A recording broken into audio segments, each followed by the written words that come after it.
Hi guys, Assalamu Walaikum. How are you all? I hope you are well. Welcome back to my channel in this new video. Today's video, how to replace comma with new line in Microsoft Outlook. So let's started. At first open your document. Firstly, going to the home menu option and click for the three dot option and click for the editing option and click for replace option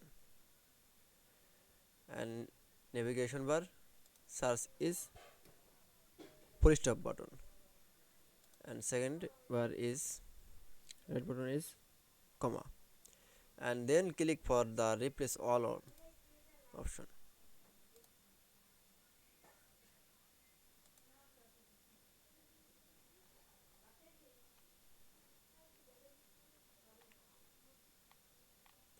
I hope you enjoyed the video. Please like, comment, share and subscribe my channel. Thanks for watching.